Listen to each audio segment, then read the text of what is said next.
hello again to another Agakala Reacts. And on the 30th January 1661, Oliver Cromwell, Lord Protector of the Commonwealth of England, was ritually executed after having been dead for 2 years. So I'll be watching Oliver Cromwell, the man who killed the king from Biographics. And let's just see, because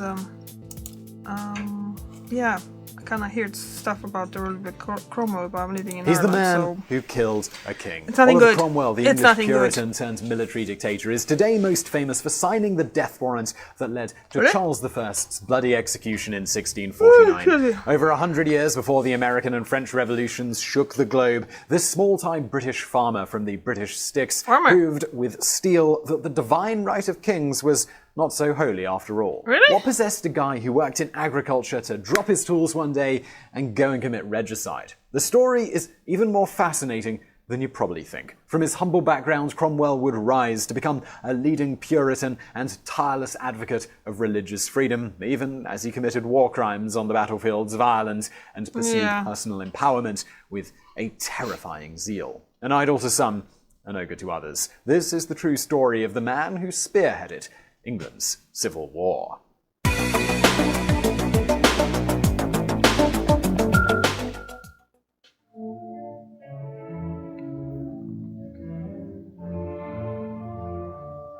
Like many great men of history, Oliver Cromwell was born into surprisingly modest circumstances. Well, modest for the landed classes of Britain, who in the dying days of the 16th century were the only ones who really mattered. The second of 10 children, young Oliver was the product of a Protestant family that had done well out of the Reformation 7 decades earlier, rising from brewers to owners of a small estate. He could trace a family link back to Henry VIII's advisor, Thomas Cromwell, and his nearby grandfather frequently entertained James I's royal hunting party. Young Oliver may not have been rich, but he was certainly well connected. He was also growing up in the shadow of Britain's most notorious terrorist attack. In 1605, vengeful Catholics hid gunpowder beneath the House of Lords, intending to blow up the king. The plot's discovery fired off a wave of anti-Catholic fervour across England, something that may well have helped form young Oliver's strict Protestant outlook. Terrorism aside, though, the reign of James I was mostly stable, and Oliver lived a mostly stable life. He attended school, spent a year at Cambridge University, only to be forced to return to the family's East Anglia estate after his father died. In 1620, he married Elizabeth Bourchier, and that really should have been that. However, in 1625, something happened that would act as a catalyst for all the bloodshed that was about to follow. On March the 27th, James I died. His son, Charles I, inherited the throne. It was the start of a long march towards catastrophe. Charles I was, by most accounts, a shy and rather sweet fellow in private. In public, he was everything the growing Puritan movement in England feared. His wife was a Catholic. He supported a form of Anglicism that appeared dangerously close to Catholicism. And he was super keen on raising taxes to send his friend Lord Buckingham gallivanting off to fight foreign wars that England did not stand a chance of winning.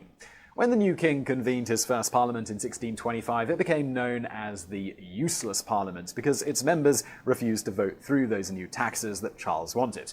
Annoyed, Charles dissolved the parliament after just 12 days. 1 year later, he tried again, only for the MPs to also refuse to raise taxes that would be wasted on Buckingham's boneheaded buccaneering. So once again, Charles dissolved Parliament. And by the way, get ready to hear that sentence a lot. While London was indulging in high politics, back in East Anglia, Oliver Cromwell was in the grip of a severe spiritual illness. Plagued for years by serious depression, he finally slipped into a funk one night that became a fever, and that nearly became death. When he finally recovered, he was a changed man. Cromwell would later describe his experience as emerging from darkness into light, the light of Puritanism. From then on, he would be a staunch defender of the Puritan faith. The road to Damascus-style conversion may I do have to admit, I'm not entirely sure what the Puritan faith means. I'm guessing it's supposed to be that it's just Protestant, is it? Raising taxes and called yet another parliament. This time, Cromwell decided to join. Using those connections that we talked about earlier, he managed to literally get himself a front row seat to the most explosive parliament in decades. By 1628, Charles had resorted to extracting money from his subjects at sword point. Known as forced loans, they were as unpopular as daylight robbery tends to be, and became even more so when Buckingham used the money not just for disastrous adventures in Spain, but also to launch an identically disastrous war with France. That Charles had resorted to locking up MPs who refused to pay only added fuel to the dumpster fire that was now the new Parliament. As a young Cromwell looked on, Charles refused to accept the new Parliament's assertion of their rights to refuse unwarranted taxation. Parliament blamed Buckingham for influencing the king, only for a young army officer to then assassinate Lord Bonehead. Charles blamed MPs for the death of his friend, and you guessed it, he dissolved Parliament. He did this in something of a fit of pique, and that pique, by the way, lasted for 11 years. No Parliament would sit from March of 1629 to April of 1640. Wow. This period became known as the Years of Personal Rule. For Cromwell, personal rule he was a tough. king, Shorn of his and by then parliamentary he actually standing, had some wound up powers, losing isn't it? contact with his old network, selling his property. I don't and really taking on a understand small how the farm parliament in Cambridgeshire to England survive. worked back then. By So 1636, Cromwell was a broke, unimportant nobody with zero prospects. He even considered emigrating to America and joining in with the Pilgrims. Thankfully, the 1630s closed with two bits of good luck for Cromwell. First, in 1636, his fabulously wealthy, childless uncle died and left Oliver everything. Second, in 1639, Charles I did something spectacularly stupid. He tried to force his religious beliefs on Scotland. At that time, Scotland had been in union with England and Wales for less than 40 years. Scots still worshipped Presbyterian style, with none of the fancy stuff so beloved of Charles. When Charles tried to ram his religious reforms through, the Scots, they went nuts. Known as the Bishops' Wars, the following battle saw Scotland invade and occupy northern England. Charles sued for peace, and the Scots said, essentially, sure, on two conditions. One, no more of this fancy religious bollocks, and two, pay us all of our war expenses. So, completely broke, with an occupying army in the nation's north, Charles was forced to grit his teeth and summon another parliament. This attempt would go even worse than all of his others.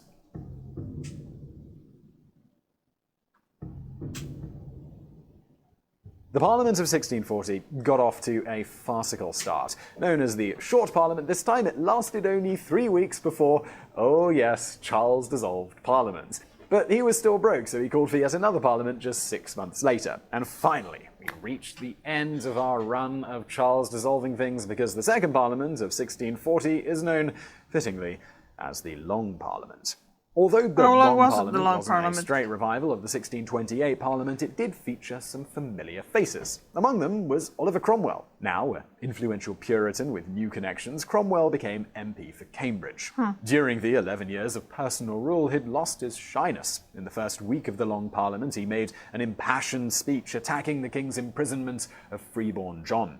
In the second, he launched a ferocious broadside at Charles's attempts to force his brand of Christianity upon his people.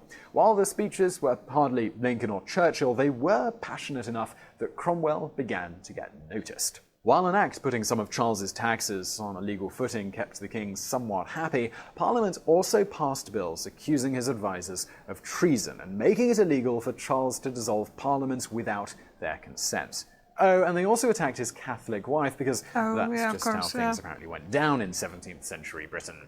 By 1641, things had completely deteriorated. A civil war had erupted in Ireland, a royalist coup had been crushed in Scotland. Then Parliament went and presented Charles with something called the Grand Remonstrance. This was basically a top 10 list with the title, The Reasons We Hate You, You Stupid Tyrant. Never a man to take criticism well, Charles became convinced that this was all a Puritan plot against him.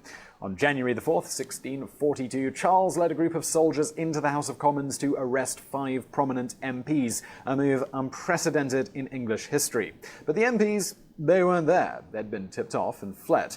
Embarrassed, convinced the world was against him, Charles left for London on January the 10th. When he arrived in his traditional haven of Oxford, he began raising an army. In March, Parliament voted to raise their own. By now, everyone had a fairly good idea of where this was heading. In August 1642, the First English Civil War finally began. Pitching royalist forces against Parliament's army, it would ultimately lead to some 200,000 deaths. Unfortunately for most, but not all, for Oliver Cromwell, this would be the moment when he stepped out of the shadows into the blinding light of history. From the get-go, Cromwell was at the heart of the war. Even though he was just a farmer with no fighting experience, one of the very first engagements of the conflict came when he successfully garrisoned Cambridge against a royalist attack. But it would be at the Battle of Edgehill in October where Cromwell really became a soldier. The battle was a stalemate, but Cromwell was able to witness firsthand the effectiveness of the royalists' horse-mounted troops. Convinced the parliamentarians needed cavalry to win the war, he headed back to East Anglia to raise a mounted army. It's almost impossible to overstate how effective Cromwell's horsemen would become. By mid-1643, they'd secured East Anglia for Parliament. In 1644, they wiped the floor with Charles's own mounted troops at the Battle of Marston Moor. Cromwell was such a natural leader of men that he was soon promoted to lieutenant general and given the nickname Ironside. His men were professional, disciplined, and loyal, qualities sorely lacking in the rest of the parliamentary army. In fact, it was Cromwell's obvious military skill that stopped him from exiting the story at this point. Fed up with ex-aristocrats leading their army, Parliament passed a motion in 1645 to kick every MP and lord out of the military. As MP, Cromwell should have been among them, but Parliament passed a second law allowing him to continue serving under a new leader, Thomas Fairfax. They knew that winning the war rested on Cromwell's cavalry. In 1645, Cromwell's horsemen played the decisive role at the Battle of Naseby. Here they effectively wiped out the royalist army. Charles held firm for another year, but in 1646 Cromwell took his stronghold of Oxford. Charles fled into the night, disguised as a servant. He travelled north and threw himself on the mercy of his old enemies, the Scots. Unsurprisingly, the Scots traded him to England, and with that the First English Civil War was over. Yep.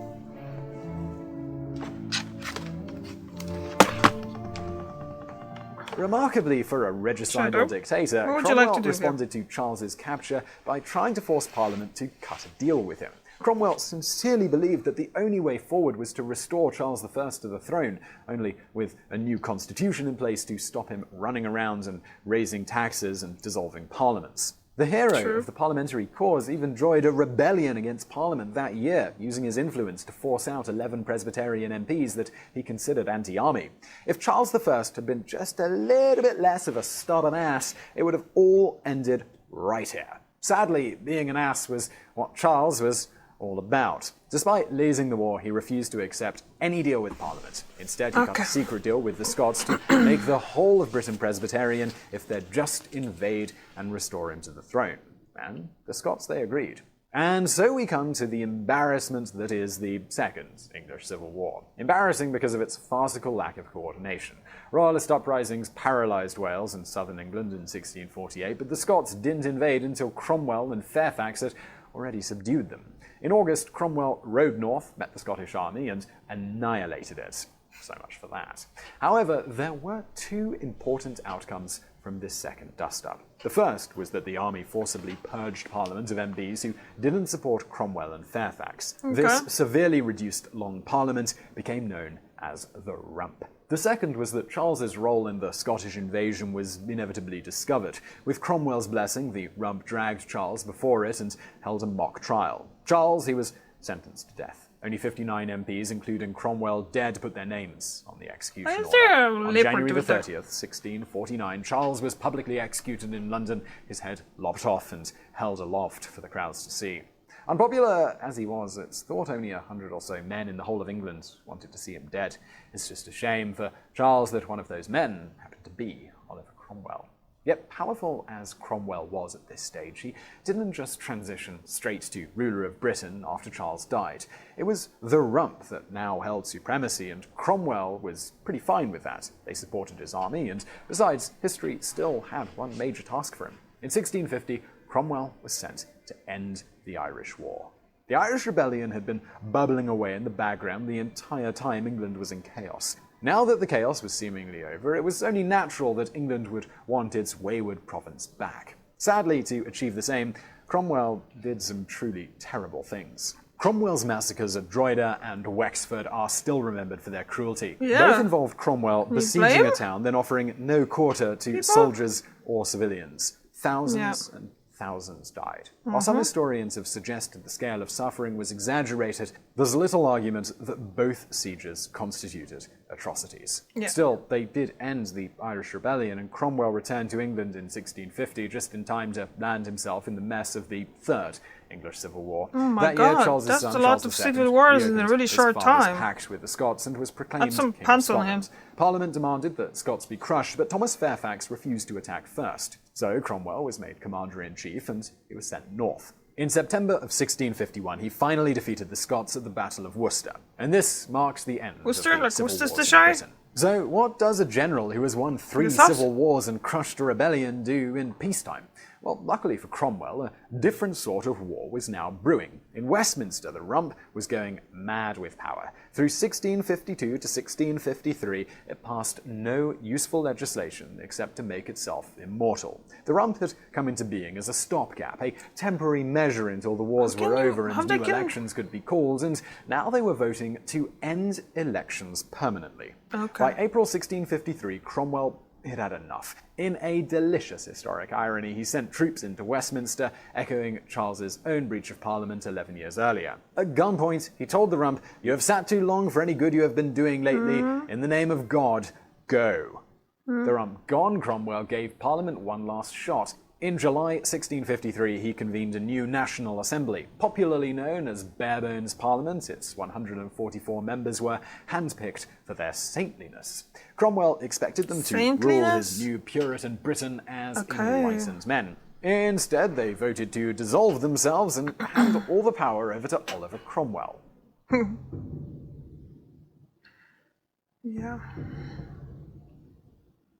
Cromwell is often portrayed as a power-hungry tyrant, but all evidence indicates that he really did try and refuse absolute power. In the end, though, he capitulated. The 15th century title of Lord Protector was revived for his reign, and a new constitution was drawn up. Known as the Instrument of Government, it split power between Cromwell, a 15-man Council of State, and a new parliament of 400 elected representatives from England, Scotland, Wales, and Ireland. This was actually kind of progressive. Never before had Scotland or Ireland been guaranteed their own MPs and seats, albeit they only got 30 each. Not that this mild progressive bent stops the parliamentary wheels from soon falling off, though.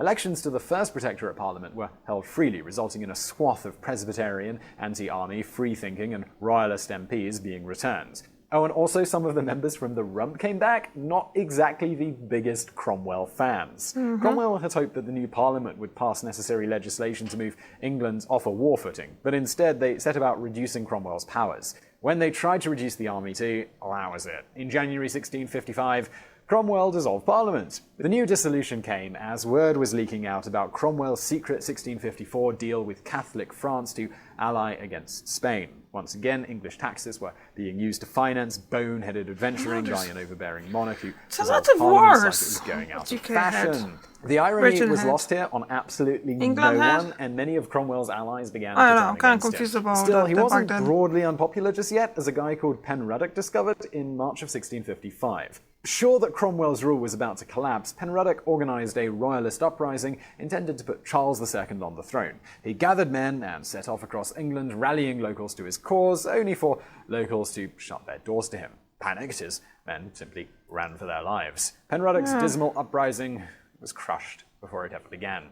Penruddock's uprising may have been amateur hour, but it gave Cromwell the excuse he needed to scrap the new constitution and set up a military dictatorship. England and Wales were split into 12 districts, each under the control of a despotic major general. Hugely unpopular, the system lasted barely a year before Cromwell was forced to scrap it and revive Parliament in September of 1656. Only the second Protectorate Parliament wasn't freely elected. Purged of Cromwell's enemies, stuffed with toadies, it finally voted in February of 1657 to make Cromwell king. Oh yes, he was really made king. The very thing that Cromwell had fought so hard to rid Britain of. To be absolutely fair though, Britain's entire system of government relied on a king or queen to give royal assent and wave things through, so having one was something of an urgent legal matter. Besides, Cromwell was already a king in all but name. He was totally referred to as His Highness, he lived in Charles I's old palace and was handing out knighthoods to all of his friends, so yeah, that's what a king is. On June the 26th, 1657, Protectorate Britain decided to make it official. Cromwell was crowned in a lavish ceremony that was almost, in every respect, a coronation. The only difference was that he kept the Lord Protector title instead of becoming king. If you're struggling to see the difference here, well, so were many of Cromwell's old comrades. In fact, they were struggling to see the difference between the Protectorate and the years of Charles's personal rule. King Oliver was levying taxes to fight pointless wars and dissolving Parliament at the drop of a crown. Oh yes, and we're not done yet because he totally did it again. In February 1658, the Second Protectorate Parliament voted to grow a backbone and readmit MPs excluded by Cromwell, and so that was it for the Second Protectorate Parliament. The last few months of Cromwell's life saw him withdraw from public affairs. His daughter Elizabeth died of cancer in early 1658, and it seems something in Cromwell, some vital spark, just vanished. He stopped receiving people or even really ruling. Perhaps he realized what he'd become and was disgusted by it. Perhaps not. On September the 3rd, 1658, the man who was almost King Oliver passed away. That night, a terrific storm racked England. Houses were torn apart and scattered by the winds. Ships sank beneath the rolling waves. It was said that the storm was Satan, come to take the Lord Protector's soul. Although the Protectorate would survive another year under Cromwell's son Richard, it effectively died with Cromwell. Richard would last less than a year before being deposed and replaced with the revived Rump. The Rump would in turn barely reconvene before an army general known as George Monk marched on London and ordered the Rump to readmit its excluded members. The Long Parliament was then revived just long enough to vote for its own dissolution. The new Convention Parliament that followed in 1660 immediately voted to restore Charles II to the throne. Okay, so the English so he wasn't dead. Okay. Charles II was on the throne with the only new limitations on his powers being those proposed by the Long Parliament back in 1640. Everything that had happened in the intervening 2 decades, the 3 English civil wars, the Irish Rebellion, the Protectorate, they all became effectively pointless. Cromwell had raised an army and killed a king, but within 2 years of his death, his achievements had all turned to dust. On January the 30th, 1661, Cromwell's body was disinterred 12 years to the day of Charles I's execution. Alongside the corpses of 2 other prominent parliamentarians, it was symbolically hung at Tyburn Gallows before being beheaded. As late as 1685, you could still see the former Lord Protector's head on a spike outside Westminster. Was all the bloodshed for nothing? Without a doubt, Cromwell did some terrible things during his long career. He committed atrocities in Ireland, and his personal ambition turned what could have been the world's first liberal revolution into a gigantic flop. It would fall to American and French revolutionaries over a century later to complete what the English had started.